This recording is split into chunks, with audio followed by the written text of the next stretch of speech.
béni, amen. Souhaite la bienvenue à ton voisin dans la présence du Seigneur. Tu es bienvenue dans la présence du Seigneur. Ce matin, nous sommes là et nous sommes heureux d'être dans la présence du Seigneur. Oh oui, c'est une grâce lorsque le Seigneur nous visite.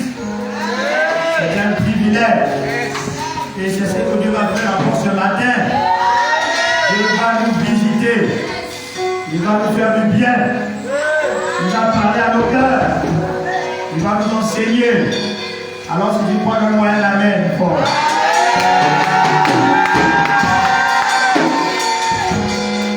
Alors ce matin, nous avons un sujet particulier, c'est l'OTAN de Dieu. L'OTAN de Dieu. La notion du temps, dans notre monde, nous parle en fait de la durée. Et le temps est découpé par les mesures. On a les heures, on a les minutes, on a les secondes, on a les tierces, on a les périodes. Donc, toutes les actions que l'homme fait, ces actions sont dans le temps. Personne ne peut faire quelque chose en dehors du temps. Nous posons les actions, mais dans le temps. Et même quand nous dormons, nous pensons que nous sommes arrêtés. Nous ne sommes pas arrêtés. Nous sommes en train d'accomplir un temps. Il y a un temps. Et le texte de base dans Ecclésiaste au chapitre 3, le verset 11, il fait toutes choses bonnes en son temps. Il fait toutes choses bonnes en son temps. Dieu fait toutes choses bonnes en son temps. Le temps est une mesure. Mais le temps de Dieu n'est pas comme le temps de l'homme. C'est Dieu qui est le créateur. Donc il est au-dessus du temps. Il est hors du temps. Il agit dans le temps. Il peut agir même au-delà du temps. Est-ce que vous pouvez avoir un amen ce matin? Alors ce matin, on va aller très vite. Parce que je voulais qu'on passe du temps dans la prière. Nous allons parler donc de trois types de temps. Trois types de temps. Trois types de temps. Donc nous allons commencer avec le temps chronos. C'est le temps physique, le temps chronos. Chronos comme le chrono. C'est le temps physique. C'est le temps que nous avons dans les mondes. Le temps que nous vivons. Chronos. Ce temps est un temps qui est donné à tout le monde. Il est donné à tout le monde. Et moi je l'appelle le temps de l'homme. Le chronos, c'est le temps de l'homme. C'est le temps où l'homme doit passer à l'action. C'est le temps où l'homme doit s'organiser. C'est le temps où l'homme doit travailler. C'est un temps où l'homme peut agir. Il n'a pas besoin d'attendre une révélation pour agir dans ce temps. Le temps chronos, c'est le temps qui appartient à l'homme. Là, ton père, il faut saisir ton chronos. Dis-le bien. Donc nous pouvons l'appeler le temps de l'homme. C'est le temps qui nous permet d'accomplir les choses. C'est dans ce temps où nous pouvons être inscrits à l'école et apprendre.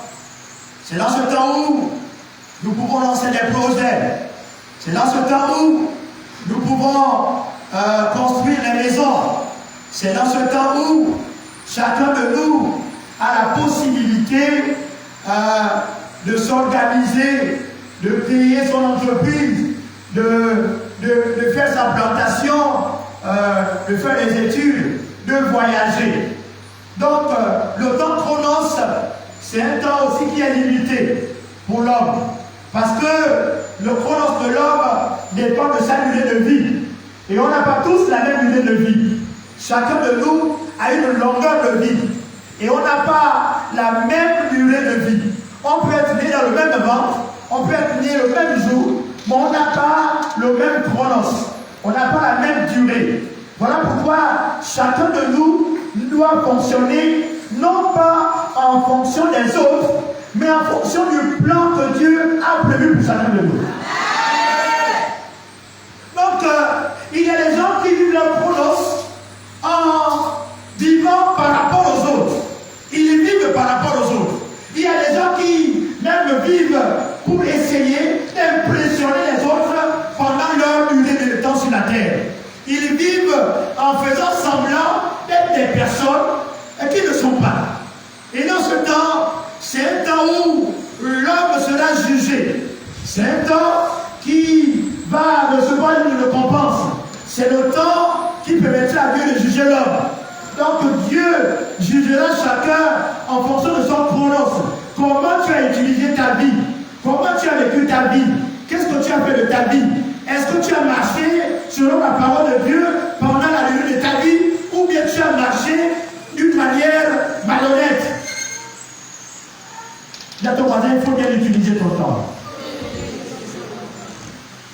Donc dans ce temps chronos, c'est un temps où nous ne devons pas dormir. Il est important pour nous de comprendre que lorsque une année commence, c'est une opportunité de réaliser beaucoup de choses. Je n'ai pas entendu ça avec fort. Lorsqu'une année commence, c'est une opportunité de prendre un nouveau départ, d'aller de l'avant, de s'organiser. Voyez-vous, nous sommes arrivés en fin d'année. Et à partir d'aujourd'hui, les résultats sont sortis. Les élèves savent quel a été le résultat de leur travail. Je voulais dire à quelqu'un que n'attends pas de voir le résultat, mais commence à bien travailler dans ta vie. Réveille-toi et utilise ce temps correctement. Parce que c'est le temps que Dieu t'a donné pour pouvoir agir. C'est le temps où l'homme peut travailler. C'est le temps où l'homme peut s'engager avec Dieu. C'est le temps où l'homme peut se convertir. C'est un temps qui est à ta portée. Dieu te donne la capacité de faire des choses. De faire des choses. Alors, chacun de nous va se réveiller. Amen. Amen. Il ne faut pas donc négliger ce temps. Mais au contraire, il faut réaliser des actions. Réaliser des actions. Voyez, on a un exemple dans la Bible. Joseph, lorsqu'il était en Égypte, il a reçu de Dieu que il y aura 7 ans d'abondance. Après les 7 ans d'abondance, il y aura 7 ans de famine. 7 ans de famine. Et qu'est-ce qu'il va faire? Il va utiliser son chronos pour s'organiser. Il va commencer à planter, à faire planter plus de champs de blé. Ils vont agrandir leur production. Est-ce qu'on peut suivre ici? Amen. Joseph va agrandir la production de l'Égypte. Ils vont prendre des nouvelles terres qu'ils vont cultiver. Ils vont casser les petits greniers. Ils vont chercher de l'espace. Ils vont construire des grands greniers. Il va établir des hommes. Il va former ces hommes-là dans la gestion du partage donc, du blé et dans la vente du blé. Donc pendant que Dieu était en train de préparer la terre à vivre une grande famille, Joseph s'est organisé, il s'est mis à arranger les choses, à préparer l'avenir. Donc le temps chronos, c'est le temps qui nous permet de préparer l'avenir. Amen. Amen. Comment prépares-tu ton avenir? Il y a des gens qui dorment sur le présent. Il y a des gens qui s'amusent au présent. Il y a des gens qui se mentent au présent. Ils oublient qu'ils doivent préparer l'avenir. Parce que ce qui va arriver demain, c'est quelque chose de préparé. Si quelqu'un réussit demain, c'est qui s'est préparé aujourd'hui. Donne-moi un amen. Donne-moi un amen. Les ceux-là ne répondent plus amen.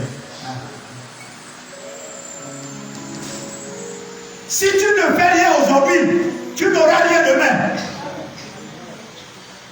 Joseph s'est organisé. Voyez, il a eu accès à un poste élevé. Mais dans ce poste élevé, il n'a pas croisé les bras. Mais il s'est mis à travailler. Il s'est mis à parcourir tout le pays pour préparer l'avenir.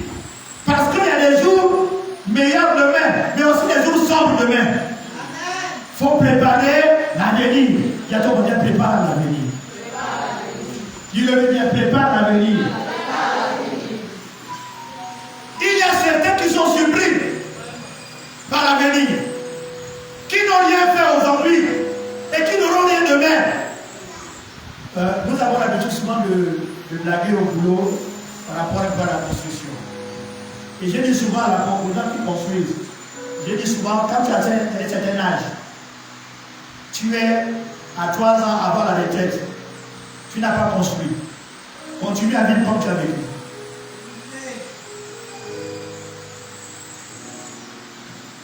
Parce que tu aurais pu t'organiser plus tôt. Tu ne l'as pas fait. Tu as passé ton temps à te plaindre, tu as passé ton temps à t'amuser, tu as passé ton temps à rigoler. Maintenant que l'avenir est là, tu n'as pas préparé cet avenir-là. Alors, continue à vivre comme tu as vécu. Parce que pour construire, il faut avoir la bonne santé. Sinon, tu ne peux pas passer ton chantier. Tu vas venir mon frère. Et il faut trouver les bonnes personnes. Sinon, tu vas trouver l'AVC. Parce qu'il y a beaucoup de charlatans. Hier, je discutais avec un maçon et il me disait qu'il a vu un maçon qu'une femme a embauché. En fait, il me dit que ce maçon-là, ce n'est pas un maçon, c'est un soudeur. Ils habitent tous au Canada. Mais il vient chez moi, il est combien? Il est devenu maçon là-bas. Et il a eu un chantier. Nous avons dit, mais quand tu es maçon maintenant, il dit, ah, ici, on peut tout faire. Donc vous imaginez que cette femme là-bas investit son argent sur quelqu'un qui n'est pas qualifié. Donc elle va échouer. Pas parce qu'elle n'a pas la volonté de réussir, mais parce qu'elle a choisi la mauvaise personne. Si vous ne préparez pas l'avenir aujourd'hui, demain vous n'aurez rien. Comment se prépare l'avenir? Vous devez apprendre à lire. Il y a beaucoup de livres qui ont des secrets pour comment réussir, comment préparer l'avenir, comment servir Dieu. Si vous ne lisez pas ces livres-là, vous allez être demain encore ignorant comme vous êtes aujourd'hui. Est-ce que je parle à quelqu'un? Les gens qui vont diriger le monde, ce n'est pas les gens qui apparaissent comme ça. Quand vous voyez quelqu'un devenir devant, ce n'est pas un hasard. Le plus souvent, la personne a été préparée quelque part. Elle a été formée quelque part. Elle a été mise dans des conditions pour qu'elle soit capable, dans l'avenir, de pouvoir gérer. Est-ce que vous n'êtes pas d'accord? Toi, tu me dis, monsieur, il devient un chef. C'est normal. Non seulement il a l'ambition d'être chef, mais en plus, il s'est préparé. Comment tu veux diriger demain? Tu ne sais même pas lire. Comment tu veux diriger demain? Tu n'aimes pas la lecture. Comment tu veux diriger demain? Tu n'arrives même pas à te cultiver. Comment tu veux diriger demain? Quand tu vas sur YouTube, c'est pour regarder les choses qui ne te servent à rien. Il y a ton baptême, tu as ton pronom avec. Chacun peut gérer son temps. Chacun peut gérer son temps. Vous savez, quand vous vous réveillez le matin, vous avez la possibilité de vous réveiller ou de continuer à dormir. Et il y a des gens qui choisissent de continuer à dormir pendant que l'autre se réveille très tôt. Donc, continuent à dormir, ils courent dans la forêt, ils courent dans la savane, ils font des rêves où il est riche. Et quand il se réveille, il se dit, oh, je fais un beau rêve. Ce qui compte, ce n'est pas les rêves d'abord. Ce n'est pas ce genre de rêve-là. Ce qui compte, c'est ce que tu prépares aujourd'hui. Tu veux être puissant demain, commence à travailler aujourd'hui. Travaille tes faiblesses. Travaille tes manquements. Sois sincère. Il y a des gens qu'on ne peut pas aider parce qu'ils sont comme le silure. Ah, béni. Ils sont comme le silure. C'est pas facile d'attraper le silure. Il y a des gens comme ça là. Tu veux l'aider, il glisse comme ça. Il est toujours en train de se camoufler, de changer de personnalité. Donc une telle personne ne peut pas réussir. Elle ne peut pas l'aider. Est-ce que tu es pour la lecture ce matin? Utilise bien ton chronos. Ceux qui vont régner demain, ceux qui vont diriger le monde demain, c'est les gens qui sont préparés aujourd'hui. Et Joseph s'est mis à travailler. Il s'est mis à préparer les temps difficiles. Parce qu'il était dans une période d'abondance. Tu ne sais même pas que la santé est une richesse. Amen. C'est pas ça. Tu réveilles sans maladie. C'est une bénédiction. Et toi, tu fonctionnes. Tu te comportes comme quelqu'un qui est malade. Le malade ne peut pas faire certaines choses. Toi aussi, tu as votre santé, tu ne fais rien. Et tu espères que Jésus va te bénir demain. Non. Même pour que Jésus vienne sur la terre, Dieu a dû préparer ça. Est-ce que je parle à quelqu'un? Prépare ton temps. Prépare ton avenir. Donc Joseph a travaillé pour préparer son avenir. Il a planifié les choses. Voyez, il a dû apprendre d'abord à comprendre comment fonctionne le monde de l'Égypte. Il y a des gens, ils ne savent même pas comment fonctionne le monde autour d'eux. Ils vivent seulement, ils subissent seulement les choses. Il faut comprendre, il faut observer. Même ici à l'église, tu dois comprendre comment les choses se passent. Il y a des gens qui passent des années à l'église, ils ne sont jamais matures parce qu'ils ne comprennent pas qu'est-ce qui se passe à l'église. Ils ne savent pas comment ça fonctionne. L'église, ce n'est pas comme le monde. Où tu sors, tu rentres comme tu veux. L'église, ce n'est pas comme le monde. Où tu transportes les pensées mauvaises et tu les amènes ici à l'église. L'église, ce n'est pas comme le monde. Parce que l'église doit présenter à Jésus sans tache ni ride. Donc si quelqu'un décide de prier, cette personne-là va se séparer du péché. Tu ne peux pas prier et puis t'attacher au péché. Il faut se séparer du péché pour être dans l'église du Seigneur. Donne-moi un amen. Donc apprends à comprendre. Moi quand je suis là, si là je vous regarde, j'essaie de comprendre comment chacun fonctionne. Il y a des gens qui peuvent faire l'effort. Il sera toujours déloyal. C'est sa nature. Mais Jésus peut changer toutes les natures. Merci à quelqu'un ce matin. Donc utilise bien ton temps. Là tu vas rentrer à la maison. Qu'est-ce que tu vas faire? Rentabilise ton temps. Développe quelque chose pour que demain tu sois en sécurité. Vous savez, il y a des gens aujourd'hui qui se sont appris sa Bible, qui n'ont même pas une maison.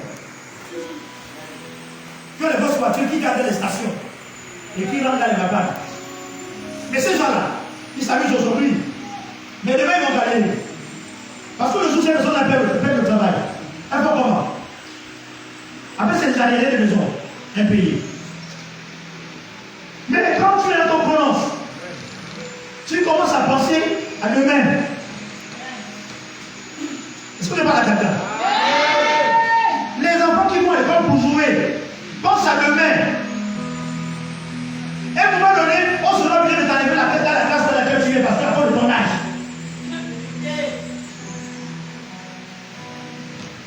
Donc quand tu vas à l'école, va à l'école pour préparer ton avenir. Sinon, tu vas accompagner les autres. Mais là, si tu as arrêté l'école, tu peux travailler pour avoir une formation. Tu peux apprendre des métiers. Il y a des métiers qui ne manquent pas d'argent comme les mécaniciens. Quand tu dis non, je n'aime pas le salir, alors que tu dois aller dans ça.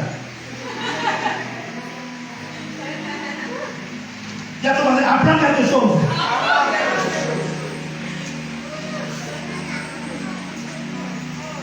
Tu ne peux pas laisser le temps passer. Il faut que tu fasses quelque chose. Parce que Dieu t'a donné une richesse, la santé. Tu dois l'exploiter. Tu dois développer. Il y a des gens qui commencent petits. Mais qui aujourd'hui, il y a des gens qui ramassaient les tomates, qui ramassaient les tarots à Montboué. Qui sont devenus des personnalités dans ce pays-là, riches. Qui ont développé leur commerce. Mais nous, on aime attendre tout. Jésus a tout donné. Il a tout donné. Il a tout donné.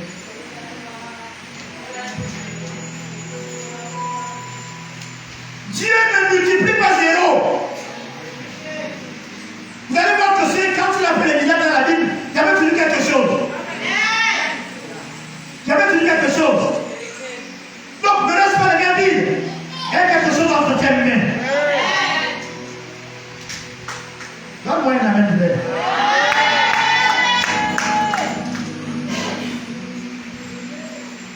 Le deuxième temps, c'est le temps cyclique. Le temps cyclique, c'est le temps qui concerne les cycles.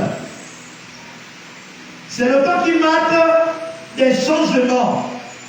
Le début et la fin d'une situation.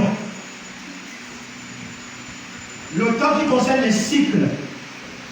Hein? C'est le temps qui marque le début ou la fin d'une situation. La Bible nous dit que dans Josué, le dernier chapitre, il s'est levé après Josué, après la mort de Josué.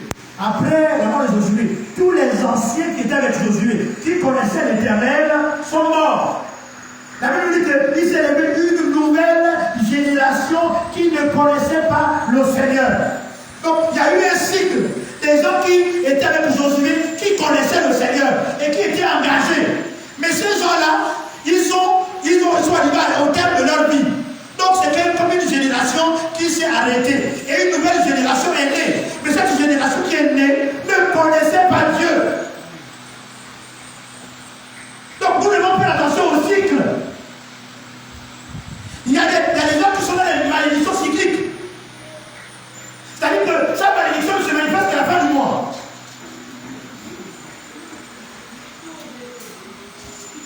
Est-ce que je parle à quelqu'un? Dès qu'il est payé, tout son salaire va dans les prêts par intérêt. Il est obligé d'emprunter encore quelque chose pour tenir le début de semaine, pas la fin du mois. Je connaissais un ancien frère. On a essayé de... Ses parents étaient fatigués de lui. Donc on a essayé de l'encadrer, essayer vraiment. Ce frère-là, il a eu le boulot un peu partout. Il a eu le boulot même à l'ambassade des États-Unis. Ah, le boulot à l'ambassade des États-Unis. Toi et moi. Tu arrives là-bas. Tu arrives là-bas. Mais garde ton boulot. Il y a des gens qui savent regarder le boulot. Tu dois essayer de changer de métier, non. Donc, ce frère-là, il a eu le boulot dans l'ambassade des États-Unis. Il a eu le boulot dans une structure d'assurance. Il a eu le boulot avec les particuliers. Il a eu le boulot, il avait soin, c'était un chauffeur. Donc, il conduisait les voitures. Et il avait un problème. Il avait un problème qui se manifestait quand il avait l'argent. Quand il avait l'argent, il allait boire, bourré. Donc la voiture, la pauvre voiture de l'ambassade, il amène ça dans les maquis. Jusqu'à ce qu'on a chassé. Donc il a perdu le boulot comme ça. La famille était fatiguée. J'ai commencé à le suivre, on a fait un travail. On a fait un travail. Prier, l'entretenir, le suivre. Et quand tu le voyais, tu dis non, là, je suis la bonne voie. Bientôt, attention à la malédiction cyclique. Tu te dis que non, je suis la bonne voie. Tu le vois, il est là, et puis il te dit, oh non. Ses parents disaient, hey, tu ne le connais pas. Il dit non, il a changé. C'est comme tu as l'impression que tu as changé. Mais ton cycle va arriver. Mais Jésus peut briser le cycle de la malédiction. Donc il était là, sérieux, vraiment engagé dans la prière, là, il prie. Il dit, ah, vraiment Seigneur, j'ai entendu quelqu'un quand il réussit, gloire à Dieu. Dès que la fin du mois est arrivée, il est retourné dans ses habitudes. Et c'était comme ça, chaque fin du mois, c'est un cycle, comme ça. C'est un cycle. C'est comme quelque chose qui ne s'arrête pas. Donc il y a des malédictions comme ça qui pèsent sur certaines personnes. Il y a des gens qui ont des malédictions qui, même s'il gagne le bac, il ne fera rien dans la vie. Il peut gagner le bac. Il gagne le bac. Les gens qui gagnent le bac sont déjà loin. Lui, il est toujours là. Il ne fait rien dans la vie. Parce qu'il y a comme un cycle de malédiction. Il y a d'autres personnes qui n'arrivent pas à se marier parce qu'il y a un cycle. Dès que quelqu'un s'intéresse à lui, la personne elle-même devient vraiment, elle monte sur les cheveux. La femme est là, c'est qui veut venir commander le gars. Ça n'est pas la question de la tête. Parce qu'il y a comme un esprit de Jézabel qui est dans sa vie. Donc, l'esprit là se manifeste dès que l'homme s'approche d'elle. Vous avez l'impression que vous avez 2 hommes à la maison. Tu parles, elle parle. L'homme essaie de prendre une décision, toujours en train de contester. Toujours en train de contester. Il y a des gens comme ça.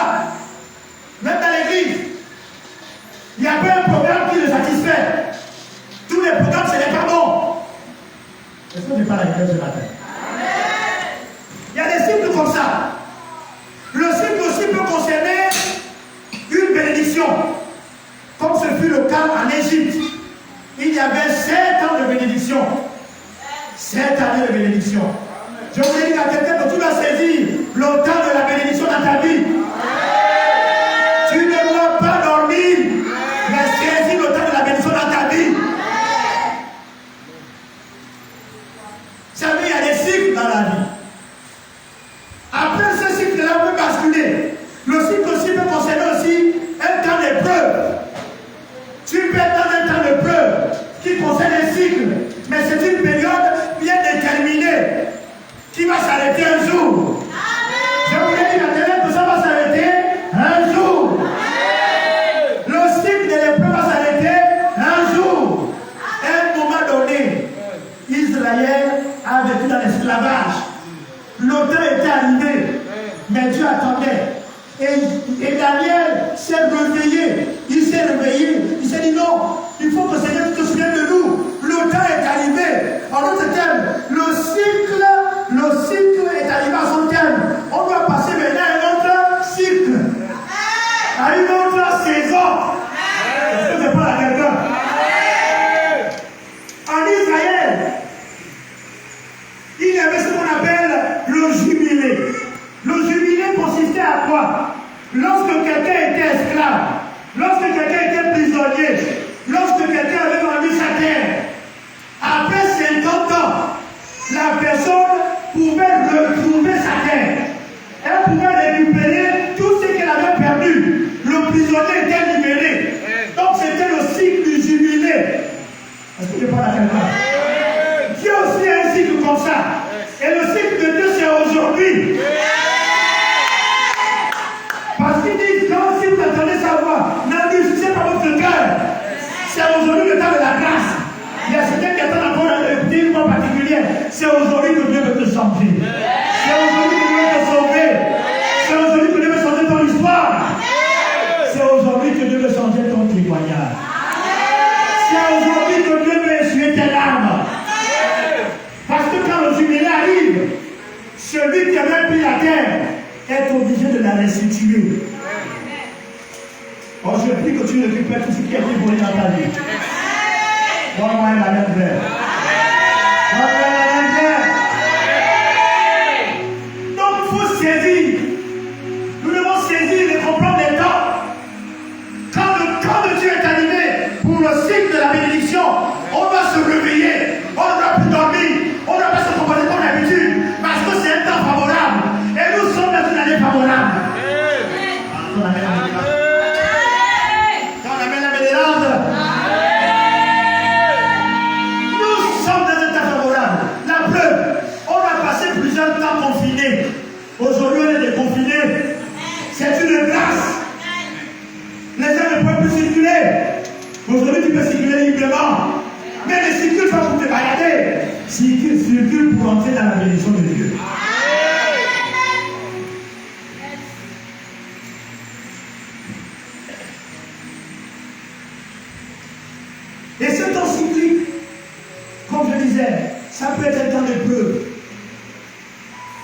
Mais ça va s'arrêter. Comme Israël a vécu un cycle de 40 ans dans le désert. Mais Dieu savait la fin de leur histoire. La fin, Dieu dit la fin de l'épreuve. Dieu savait la fin de l'épreuve. Je voulais dire à quelqu'un que Dieu connaît la fin de ton épreuve. Connecte-toi à Dieu et il va te communiquer sa pensée. Et tu verras que tu es proche de la délivrance. Tu es proche du jour de la rédemption. Tu es proche du jour du changement. Tu es à côté de la bénédiction. Tu as l'impression que les choses s'empirent. Tu as l'impression que ça ne sert à rien de prier. Il y a aussi un frère comme ça. Le frère Azaf, le psaume 73. À un moment donné, il a essayé, il s'est sanctifié, il a tout fait. Il a vu que ceux qui ne connaissaient pas Dieu, ceux qui vivaient comme des païens, il réussissait, il faisait le mal et réussissait. Il s'est dit, mais non, ça ne sert à rien donc de se sanctifier. Ça ne sert à rien de se purifier. Pourquoi je veux m'abstenir? Pourquoi je veux me mettre à part? Alors que les autres réussissent comme ça. Ils font comme ils veulent réussir comme ça. Là. Il était prêt, il était prêt à tomber. Je voulais dire que tu es prêt à tomber. Tu es mort. Toi qui as dit, tu es mort. Ne tombe pas. Azaf était prêt à tomber. Il était prêt à baisser les bras. Il était prêt à relancer. Quand tout à coup il est rentré dans le sanctuaire, voilà pourquoi c'est bien d'être dans la maison du Seigneur. C'est dommage que certains vont dans la maison du Seigneur, ils sont là pour regarder les gens. Au lieu de s'attacher au Seigneur, au lieu de chercher la présence de Dieu, au lieu de dire Seigneur, je suis là, je suis venu sur la terre. Pourquoi tu es venu d'abord? Pourquoi tu es rentré ici? Pourquoi tu es rentré dans cette salle? Tu devais profiter du Seigneur. Peut-être que je ne voulais pas venir ici, mais je me suis retrouvé ici. Seigneur, dis-moi, parle-moi. Seigneur, lève-toi à moi. Les autres me disent que tu es vrai, mais je veux te connaître. Je veux te découvrir. Laisse-moi te voir. Laisse-moi t'entendre. Touche-moi, Seigneur, comme personne ne l'a jamais fait. Et Dieu va le faire. Dieu va te transformer. Dieu va te visiter. Parce que tu es arrivé dans le cycle de la bénédiction. Amen. Alors nous terminons avec le dernier temps. Le temps Kairos. C'est le temps des basculements. C'est le temps de tout à coup. C'est le temps du soudain. C'est le temps de tout est possible.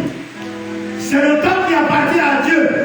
C'est le temps que Dieu a décidé pour intervenir dans une vie. Je ne vais pas la répéter ce matin. C'est-à-dire que le kairos de Dieu, c'est un temps bien précis que Dieu seul connaît, que Dieu seul organise, que Dieu seul planifie. Il décide donc d'intervenir dans la vie de quelqu'un. Il dit, après ce temps-là, je répondrai de mon esprit sur toute chair. Vos fils et vos filles prophétisants, et vos jeunes dans mon émission. Donc c'est un temps que Dieu a arrêté comme ça, où rien ne pourra arrêter la main de Dieu, parce que c'est Dieu qui a programmé ça. Je voulais dire à quelqu'un que quand le kairos de Dieu arrive dans une vie, il y a un basculement, il y a un bouleversement, il y a un tout à coup de Dieu. Il y a une bénédiction inattendue. Fais l'exercice un peu de Amen. Donne-moi Amen fort. Non, tout le monde, donne-moi Amen fort. Il y a ton baptême, suis ici devant, suis ici devant. Suis devant, suis devant. Donne-moi Amen fort.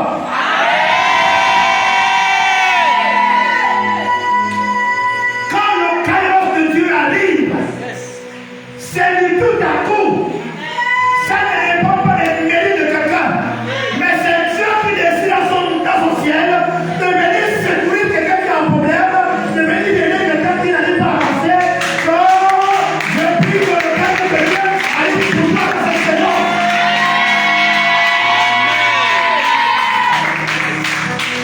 Quand ce temps arrive, les gens restent la bouche ouverte. Quand ils vont regarder ta vie, ils ne comprendront pas. Ils vont se poser la question, mais qu'est-ce qui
Tu ne mourras pas. Même si c'est compliqué, même si c'est difficile, même si les autres sont nombreux, tu ne mourras pas. Dieu a pris soin de protéger Jésus. Parce que c'était son temps. C'était le temps de Dieu. Le Kairos. C'est du tout à coup. Ça dit que tu sors, comme Rebecca, elle est sortie pour puiser de l'eau, elle est retournée fiancée.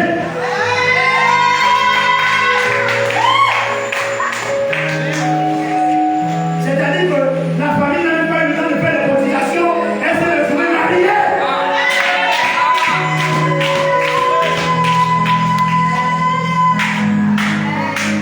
Comme ce père-là, qui était chez lui avec les tricots et son short avec les babouches là. Il était là à la maison. Quand son temps était arrivé, quelqu'un est venu le chercher à la maison. On l'a amené au ministère comme ça avec le short et le babouche. On a les signes, la Bible. On se jette à la porte publique.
Je suis en train de parler de quelqu'un qui va t'accélérer bientôt. Dieu va t'accélérer.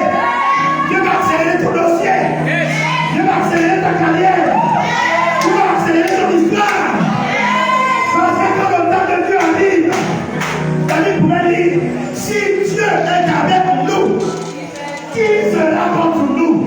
Quelle est la personne qui peut t'affronter si tu es avec toi? Si tu combats, la seule pense que là une chose. Il y a ton côté une chose. Que Dieu soit avec toi. Parce que si Dieu est avec toi, ceux qui t'affrontent vont échouer.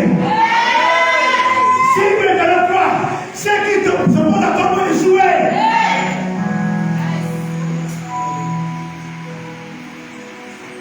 Joseph est monté. Et ses frères ont commencé à trembler devant lui. Ils sont venus lui demander le blé. Oh mon Seigneur. Ils ont commencé à l'appeler, oh mon Seigneur. Eux qui se moquaient de sa vision. Je voulais dire à quelqu'un que laisse les gens rire de toi. Laisse-les rire. Il ne faut pas trop te fatiguer avec ça. Laisse-les se moquer de toi. Il y a un temps. Le Kairos. Le Kairos. Et quand c'est déclenché, il y a toute une organisation que Dieu met en place. C'est-à-dire que tu peux aller à n'importe quel endroit. Tu oublies devant toi. Les portes s'ouvrent comme ça. Tu es accompagné. La Bible dit que je donne les hommes à ta place. Parce que tu as du prix à mes yeux. Je donne les hommes à ta place. Il y a des gens qui vont se battre pour toi. Il y a des gens qui vont se battre pour ta cause. Il y a des gens qui vont te placer, mais ils vont te positionner. Rien que pour te préparer le chemin. On peut se lever, on va prier. On va terminer ce culte. Que Dieu te bénisse.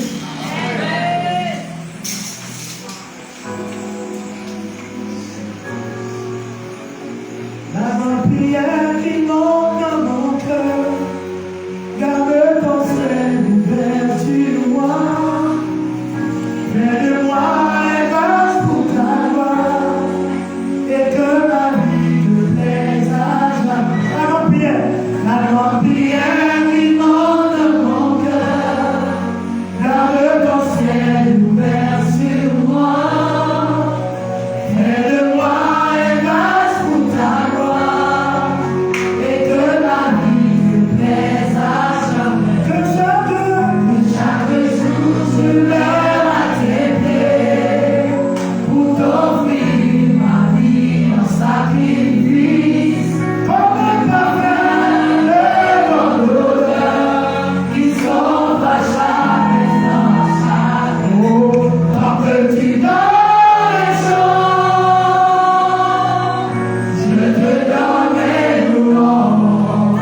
Je pourrais à chaque instant de te chanter avec les anges, tant qu'il y aura la vie dans ce corps, oh oui, je ne cesserai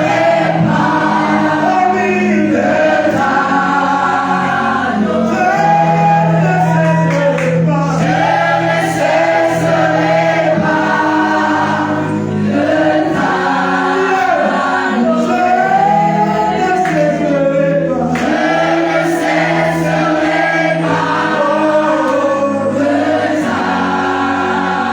louange. Je voudrais dans un premier temps prier avec les personnes qui sont venues à un plan dans leur vie, mais qui se sont égarées. Tu t'es égaré de la présence de Dieu, tu t'es éloigné de la présence du Seigneur, tu as eu des soucis, tu as des soucis spirituels, tu n'arrives pas à marcher avec le Seigneur à ta place. Tu dois simplement lever la main et je vais prier avec toi là où tu es. Tu dois simplement lever la main là où tu es, afin que le ciel vienne à ton secours. Oh oui, alors là où tu es, commence à demander pardon au Seigneur simplement. Dis Seigneur, pardonne-moi. Pardonne-moi, Père. Je me laisse réconcilier avec toi. Je me laisse pardonner. Seigneur, je veux m'engager à nouveau. Je veux m'engager avec toi. Je m'engage ce matin avec toi. Seigneur, lave-moi. Lave mon histoire. Lave mon témoignage. Je veux être réconcilié avec toi ce matin. Au nom puissant de Jésus.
Amen.